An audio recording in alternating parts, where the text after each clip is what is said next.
ہمارے چینل میں خوش آمدید۔ چلیں شروع کرتے ہیں آج کی کہانی۔ میں اپنے والدین کی اکلوتی اولاد تھی، کیونکہ کچھ پیچیدگیوں کی وجہ سے میری امی دوبارہ ماں نہ بن سکیں۔ دونوں مجھے ہر وقت ہتھیلی کا چھالا بنائے رکھتے، میری ہر جائز ضرورت کو پورا کرتے۔ دونوں کی محبت کا خاص مرکز میں تھی۔ جب میں نے جوانی کی دہلیز پر قدم رکھا تو انہوں نے میری پرورش اور تعلیم و تربیت میں کوئی کسر نہ چھوڑی۔ جب میں نے میٹرک کے امتحان میں کامیابی حاصل کی تو دونوں نے میری کامیابی کو بہت اچھے سے منایا۔ میں نے ان سے آگے تعلیم جاری رکھنے کا کہا تو دونوں نے میرا داخلہ بہت اچھے کالج میں کروایا۔ میں نے کالج میں پڑھائی کے دوران بہت زیادہ معلومات زندگی حاصل کی، کیونکہ وہاں پر لڑکیوں کو اچھی زندگی گزارنے کے لیے الگ سے لیکچر بھی دیا جاتا تھا، جو میرا پسندیدہ لیکچر ہوتا، جس کو لینا میں نہ بھولتی۔ ایک دن میں وہاں جا کر بیٹھی، جو کچھ میری ہم جماعت طلبہ نے میرے ساتھ کیا اس سب سے میرے اوپر جمود کی کیفیت طاری کر دی۔ انہوں نے میرے اوپر نیلی روشنائی پھینک دی تھی، جس کی وجہ سے میری ساری یونیفارم گندی ہو گئی۔ لیکن لیکچر میں زیادہ تر تحمل پر زور دیا جاتا، بتایا جاتا کہ لڑکیوں میں صبر اور شکر زیادہ ہونا چاہیے۔ اس وجہ سے میں نے اپنی ہم جماعت طلبہ کو معاف کر دیا۔ میں جب گھر آ کر اس واقعے کے بارے میں اپنے والدین کو بتایا تو وہ دونوں بہت خوش ہوئے۔ وقت گزرنے کے ساتھ ساتھ جب میں نے اپنی تعلیم مکمل کر لی تو میرے والدین کو میری شادی کی فکر ستانے لگی۔ میں ان کے ساتھ رہنا چاہتی تھی، مگر وہ مجھے سمجھاتے کہ بیٹیاں تو پرایا دھن ہوتی ہیں، ان کو رخصت ہو کر اپنے شوہر کے گھر جانا ہوتا ہے۔ مگر میں ان سے کہتی تھی کہ مجھے ساری زندگی آپ دونوں کے ساتھ رہنا ہے۔ میری اس بات پر دونوں ہنس دیتے۔ ایک دن اچانک سے میرے نانا ہمارے گھر آئے۔ انہوں نے کچھ دیر آرام کیا اور میرے والدین سے بات کرنے کے لیے ان کو کمرے میں بلایا۔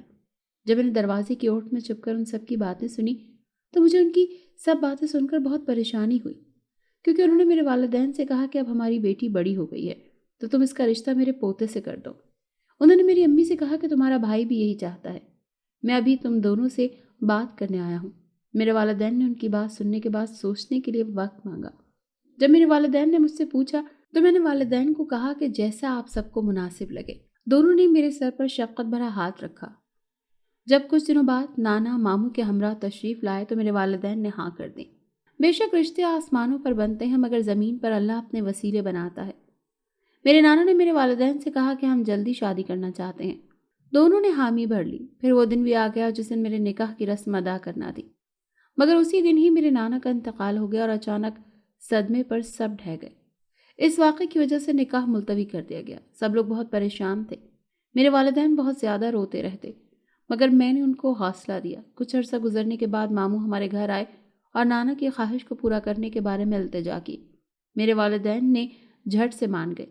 میرے نکاح کی رسم مہندی کے ساتھ ادا کی گئی۔ پھر میری رخصتی کا دن آیا تو میں اپنے والدین کے گلے لگ کر خوب روئی۔ پھر پیا دیس سے دھار گئی۔ میرے ماموں بہت اچھے تھے، لیکن مامی کا رویہ میرے ساتھ اچھا نہیں رہتا تھا، جس کے لیے میرے ماموں مجھے صبر کی تلقین کرتے۔ میں نے والدین کی تربیت کو سچا ثابت کرنے کے لیے مامی کی ہر بری بات کو برداشت کیا۔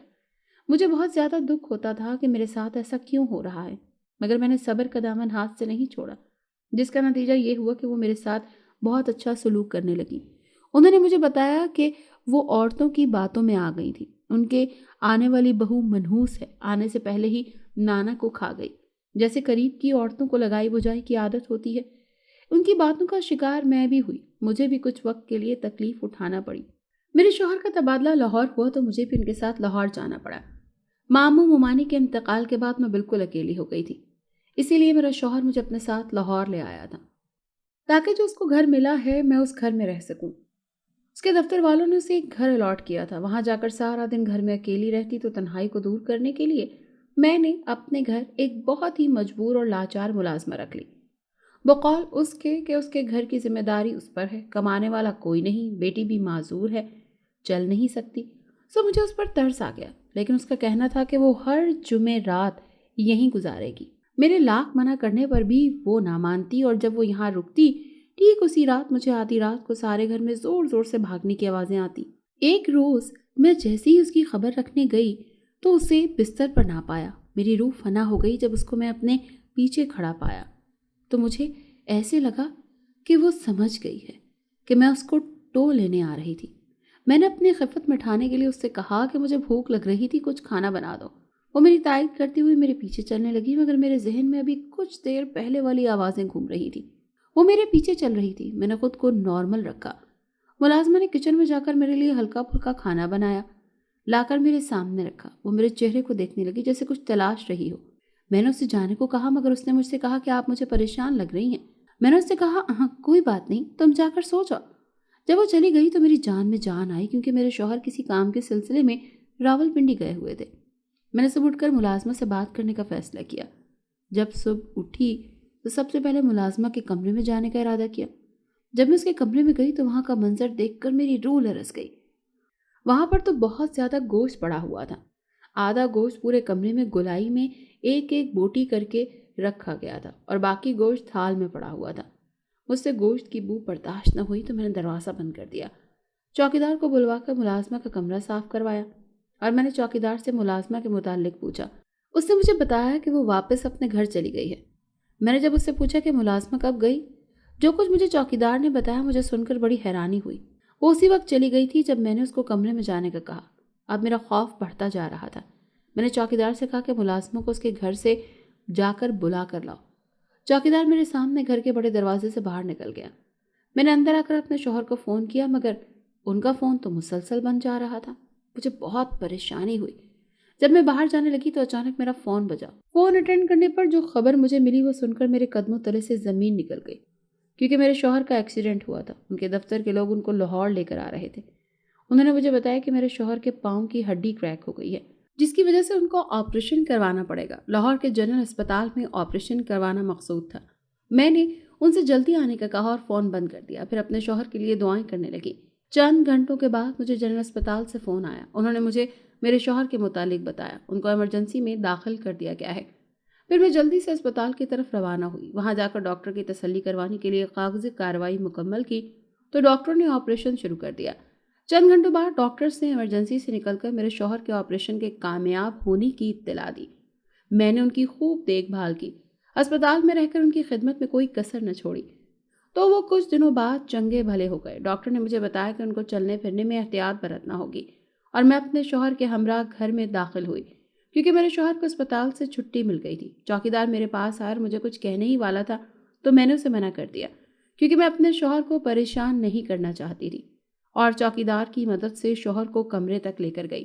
پھر میں چوکیدار سے اس کی پریشانی کا عالم پوچھا تو جو کچھ اس نے مجھے بتایا میرے اوپر جمود کی کیفیت طاری ہو گئی، کیونکہ ملازمہ کے بارے میں کوئی بھی نہیں جانتا تھا۔ جہاں کا ایڈریس اس نے مجھے دیا تھا وہاں پر کوئی نہیں رہتا تھا، کیونکہ اس گھر پر کچھ بری چیزوں کا سایہ تھا۔ چوکیدار نے مجھے بتایا کہ وہ گھر کافی سالوں سے بند ہے۔ میں نے سوچا کہ وہ ملازمہ مجھے بیوقوف بنا رہی تھی۔ میں ابھی اس پریشانی میں لاحق تھی کہ دروازے پر زوروں سے دستک ہوئی۔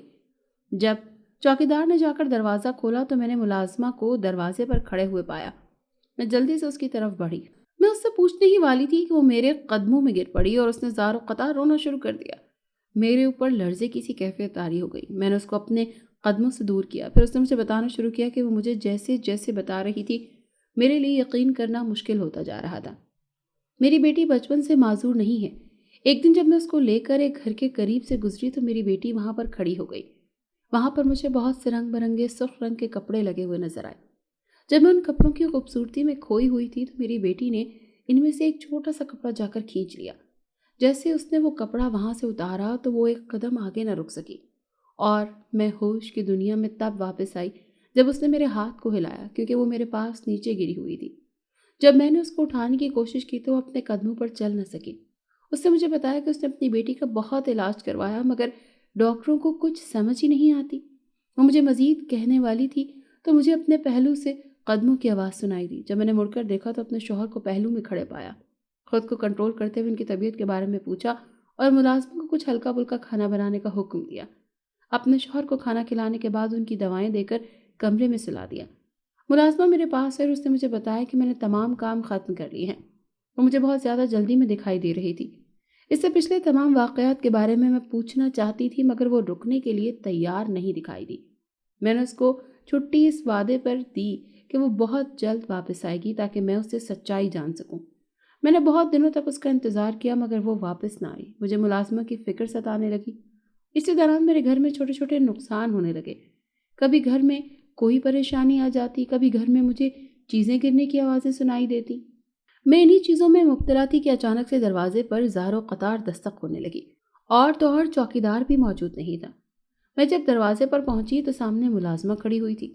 وہ جلدی سے مجھے کمرے میں لے گئی۔ جو کچھ اس نے مجھے بتایا وہ سب میرے لیے انتہائی پریشان کن تھا۔ اس نے مجھے بتایا کہ جب میں اپنی بیٹی کے علاج کے لیے ماری ماری پھر رہی تھی تو مجھے کوئی بھی آسرا نہیں ملا۔ مجھے تمام ڈاکٹروں نے جواب دے دیا۔ پھر مجھے ایک دن ایک عورت ملی۔ اس نے جب میری بیٹی کو اس حالت میں دیکھا تو اس نے مجھے ایک بزرگ درویش کے بارے میں بتایا جو کسی اونچی پہاڑی پر رہتے تھے۔ ان سے ملنے کے لیے وقت لینا پڑتا اور وہ بہت کم لوگوں سے ملا کرتے تھے۔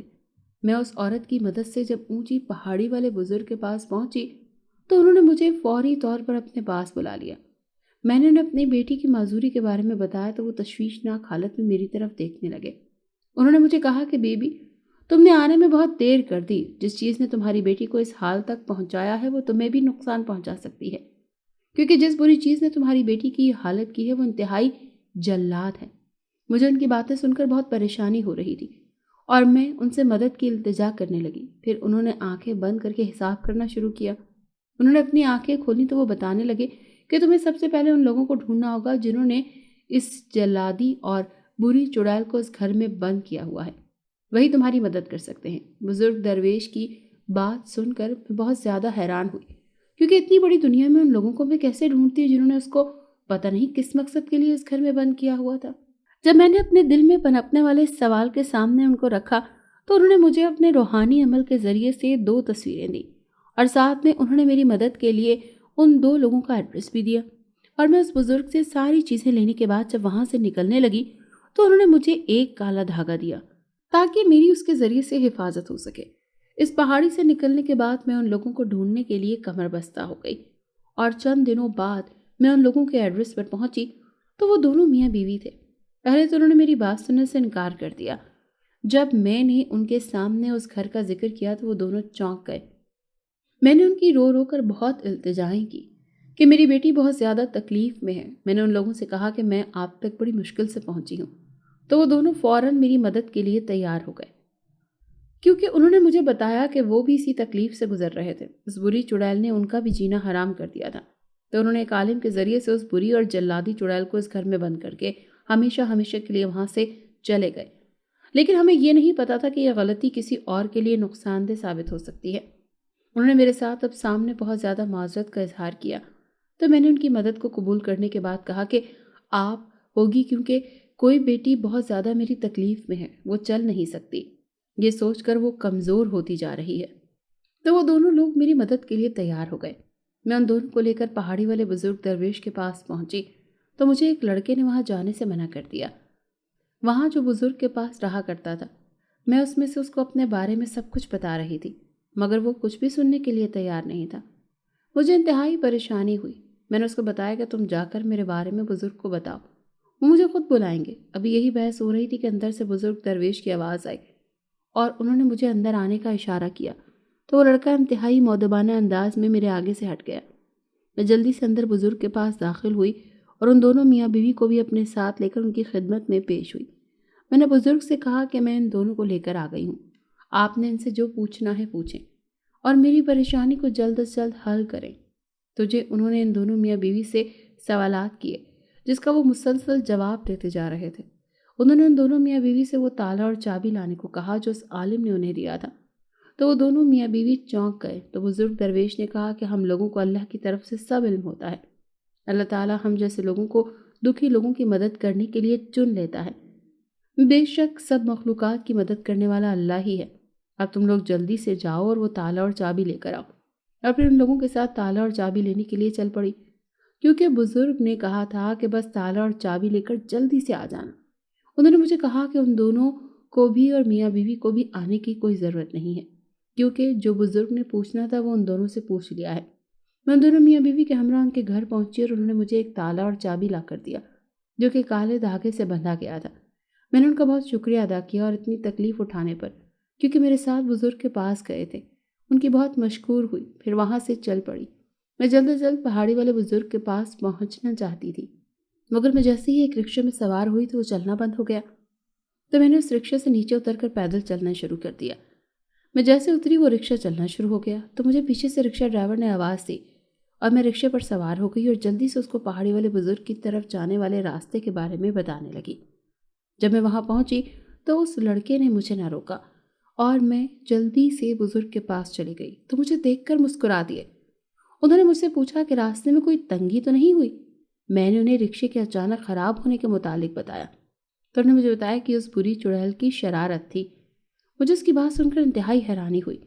انہوں نے مجھے کہا کہ پریشان ہونے کی ضرورت نہیں ہے، میں نے یہ دھاگا تمہیں اسی لیے دیا تھا کہ وہ اس قدر بری چڑیل ہے کہ اس کے شر سے کوئی بھی محفوظ نہیں رہ سکتا۔ پھر میرے تالا اور چابی ان کے حوالے کیا۔ جیسے جیسے وہ کالا دھاگا کھولتے جا رہے تھے وہاں پر بدبو بہت زیادہ بڑھتی جا رہی تھی۔ بدبو کی شدت اتنی زیادہ تھی کہ ان کو برداشت کرنا مشکل ہو رہا تھا، اور پھر اچانک سے ایک ہیولا وہاں پر نمودار ہوا اور بزرگ درویش پر کچھ پڑھ کر پھونکنے لگے۔ ہیولے کے نمودار ہونے کی وجہ سے بدبو میں کچھ کمی آئی۔ وہ بری چڑیل انتہائی جاہلانہ انداز میں بزرگ سے بات کرنے لگی۔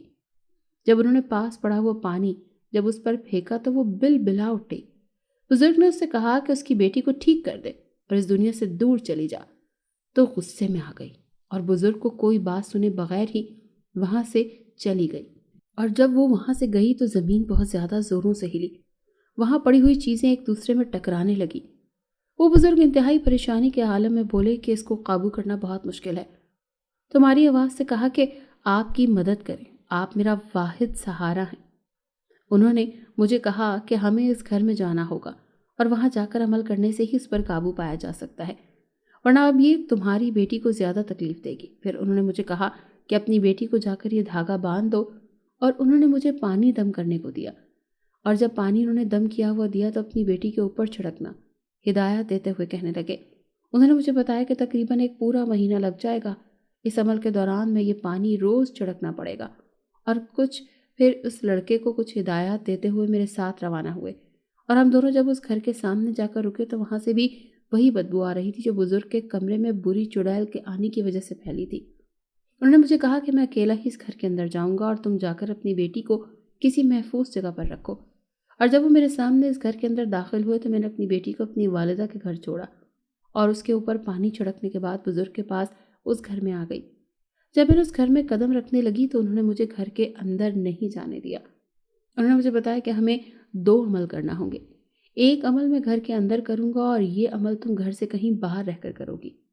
اب میں اپنا عمل ہر روز کروں گا، وہ بھی اس گھر میں رہ کر، مگر اگر تمہیں ہر جمعے کی رات کو عمل کرنا پڑے گا، اس کوشش کے ذریعے ہی تمہاری بیٹی صحتیاب ہو سکتی ہے، کیونکہ میں اپنے عمل کے ذریعے سے جلادی چڑیل کو کمزور کروں گا اور تمہارے عمل کے ذریعے سے تمہاری بیٹی صحتیاب ہو جائے گی۔ جو عمل مجھے بزرگ نے بتایا تھا میں وہ اپنی والدہ کے گھر نہیں کر سکتی تھی۔ جب میری بیٹی کے ساتھ یہ حادثہ پیش آیا تو میں آپ کے گھر میں ملازمت کرتی تھی، اسی لیے میں نے آپ سے جمعے والی رات کو رکنے کی اجازت چاہی۔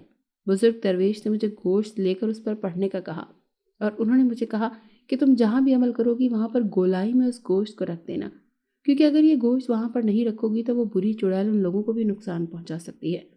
تو مجھے اپنا عمل جاری رکھنے کے لیے آپ کا گھر محفوظ لگا، مگر عمل کے دوران بہت سی بری چیزیں مجھے آ کر تنگ کرتی اور بہت زیادہ شور پیدا کرتی، جس کا آپ کو علم ہو گیا۔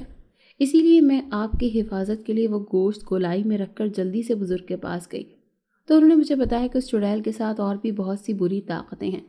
جب میں نے ان کو آپ کے گھر کے متعلق بتایا تو انہوں نے مجھے کہا کہ آپ اپنا عمل وہاں پر جاری نہ رکھو، اور اس ملازمہ نے مجھے بتایا کہ آپ کے گھر جتنی بھی اب تک پریشانیاں آئی ہیں وہ اسی وجہ سے ہیں کہ آپ نے سارا گوشت اٹھا کر باہر پھینکوا دیا تھا۔ اس کی تمام باتیں سننے کے دوران میرے اوپر جمود کی کیفیت طاری رہی۔ میں نے پریشانی کے عالم میں ملازمہ سے پوچھا کہ اب ان تمام مصیبتوں سے کیسے چھٹکارا حاصل کیا جا سکتا ہے، تو اس نے مجھے بتایا کہ اب آخری جمعہ رہ گیا ہے، جب میرا اور بزرگ درویش کا تمام عمل مکمل ہو جائے گا تو آپ کے گھر سے یہ تمام پریشانیاں ہٹ جائیں گی۔ اس نے مجھ سے بہت زیادہ معذرت کی کہ میں اس کی وجہ سے پریشانی کا شکار ہوئی، مگر میں نے اس سے کہا کہ تمہیں پریشان ہونے کی ضرورت نہیں ہے، تمہاری بیٹی صحتیاب ضرور ہوگی۔ جب اس نے مجھ سے آنے والے جمعے کو عمل کرنے کی اجازت چاہی تو میں نے اسے اجازت دے دی۔ آج جمعے کا دن آیا تو وہ اپنے کمرے میں چلی گئی۔ ابھی وہ میرے سامنے بہت سارا گوشت کمرے میں اٹھا کر لے گئی اور کچھ منٹوں کے قدموں کے چلنے کے بعد زیادہ آوازیں آنے لگیں۔ شور برداشت کرنا بہت مشکل تھا۔ کچھ دیر بعد سب کچھ تھم گیا اور جب میں نے باہر جا کر دیکھا تو ملازمہ کے کمرے میں نہیں تھی، وہ میرے سامنے لے کر اندر داخل ہوئی تھی ملازمہ خوشی سے میرے گلے آ لگی۔ آج رات کو اکیلے باہر جانے لگی تو میں نے اس کا خیال کرتے ہوئے کہا کہ میں تمہارے ساتھ چلتی ہوں، تو مجھے اپنے ہمراہ لے جانے پر راضی ہو گئی۔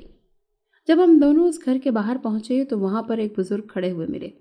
میں نے ملازمہ سے کہا کہ اب میرے ساتھ اندر چلو، تو میں بھی ملازمہ کے ساتھ اندر چل دی۔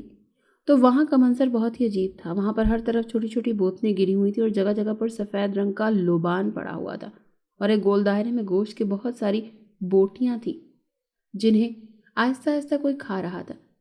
مجھے وہاں کا منظر دیکھ کر بہت ڈر لگا اور میں خود کی سرزنش کرنے لگی کہ مجھے ملازمہ کے ساتھ نہیں آنا چاہیے تھا، مگر میں تو اس کی اتنی رات کو اکیلے جانے کے خیال کی وجہ سے اس کی مدد کو تیار ہوئی تھی۔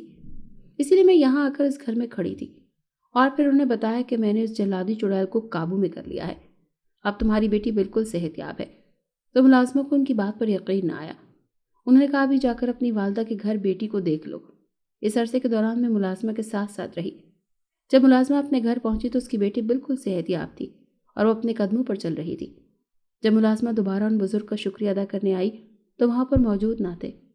ملازمہ کو انتہائی پریشانی ہوئی، مگر میں نے اسے سمجھایا کہ اللہ کے بندے ایسے ہی ہوتے ہیں، وہ تو بس اللہ کی مخلوق کی مدد کرنا چاہتے ہیں اور اجر کی توقع اللہ سے رکھتے ہیں۔ اس نے تشکر آمیز نظروں سے میری طرف دیکھا اور اپنی والدہ کے گھر کی طرف روانہ ہوئی، اور میری بھی آسمان کی طرف منہ کر کے اللہ کا شکر ادا کیا۔ اس نے میرے ہاتھوں سے اپنی مخلوق کی مدد کروائی اور مجھے اس کے لیے وسیلہ چنا، ورنہ میں ملازموں کو غلط سمجھ رہی تھی کہ وہ بھی گھر میں کوئی غلط کام کر رہی ہے، مگر وہ تو اپنی بیٹی کی صحت یابی کے لیے پریشان تھی۔ میری ان تمام باتوں کو سوچنے کے بعد ایک بار پھر اللہ کا شکر ادا کیا اور اپنے گھر کی راہ لی۔ ناظرین، اگر آپ کو ہماری کہانی اچھی لگی ہے تو ویڈیو کو لائک کریں، شیئر کریں اور ہمارے چینل کو سبسکرائب کریں۔ اگلی ویڈیو تک اجازت دیں۔ اللہ حافظ۔